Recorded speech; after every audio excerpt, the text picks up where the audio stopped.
कोई भी deck oven खरीदते वक्त सबसे पहला सवाल जो हमारे दिमाग में आता है कि क्या मुझे इलेक्ट्रिक ओवन लेना चाहिए या फिर गैस ओवन। इस वीडियो में मैं आपको बहुत सिंपल लैंग्वेज में समझाऊंगा whether you should go for an electric oven और अ गैस बेस्ड ओवन। ये डिफरेंशिएशन हम अलग अलग फैक्टर्स में करेंगे, जैसे size, energy consumption, cost and operation. Let us start with the size first. अगर हम साइज कंपैरिजन की बात करें तो गैस ओवन इलेक्ट्रिक ओवन से 30 to 40% बड़े होते हैं। इलेक्ट्रिक ओवंस का साइज इसीलिए छोटा होता है क्योंकि उनमें सिंपल एक हीटिंग एलिमेंट लगा होता है। ऑन दी अदर हैंड एक गैस ओवन के अंदर प्रॉपर बर्नर्स लगे होते हैं जिसके लिए अलग कंट्रोल्स की रिक्वायरमेंट भी होती है। अब हम बढ़ते हैं इलेक्ट्रिक और गैस ओवंस की कॉस्ट की तरफ। कॉस्ट के मामले में इलेक्ट्रिक ओवन गैस ओवन से सस्ते होते हैं, बट अगर मैं लॉन्ग टर्म एफिशिएंसी की बात करूं तो गैस ओवंस आपको थोड़े सस्ते पड़ सकते हैं क्योंकि ओवंस खरीदने के बाद उसमें गैस की या फिर इलेक्ट्रिसिटी की कॉस्ट भी एडअप हो जाती है।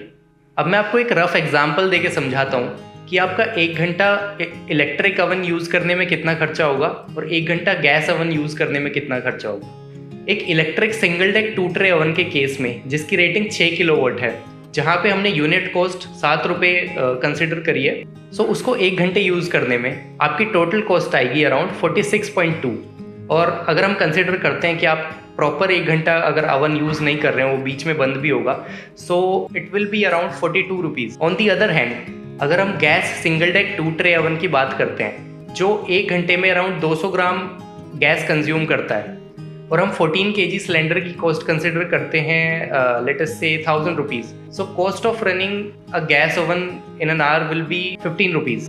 तो हम इस एग्जांपल से देख सकते हैं कि इलेक्ट्रिक ओवन की cost of running long term में कितनी ज़्यादा है। गैस ओवंस के प्रॉपर ऑपरेशन के लिए अच्छी वेंटिलेशन या एग्जॉस्ट सिस्टम होना बहुत ज़रूरी है क्योंकि ऑक्सीजन की कमी की वजह से कंबस्शन प्रॉपर नहीं हो पाती, जिसकी वजह से कार्बन मोनोऑक्साइड रिलीज होती है जो कि बहुत ही हार्मफुल गैस है और आपकी बेकिंग एफिशिएंसी पर भी बहुत असर डालती है।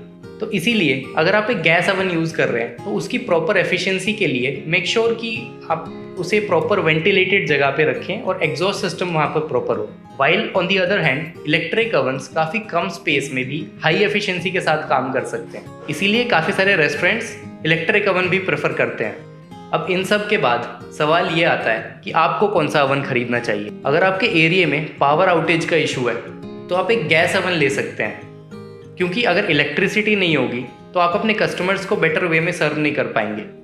और अगर आपको इस केस में भी इलेक्ट्रिक ओवन लेना ही है so make sure you have a generator backup, जिससे इलेक्ट्रिसिटी जाने के बाद भी आपके ऑपरेशंस बहुत ही स्मूथली फंक्शन करते रहें, जिससे कस्टमर एक्सपीरियंस पे कोई इम्पैक्ट नहीं पड़ेगा। इलेक्ट्रिक ओवंस गैस ओवन से ज़्यादा सस्ते होते हैं बट लॉन्ग रन में गैस ओवन ज़्यादा सस्ते पड़ते हैं। गैस ओवंस इलेक्ट्रिक ओवन से साइज़ में थोड़े से बड़े होते हैं, खरीदने से पहले मेक श्योर कि आपके पास प्रॉपर स्पेस है कि नहीं। गैस ओवंस के प्रॉपर ऑपरेशन के लिए वेंटिलेशन बहुत ज़रूरी है।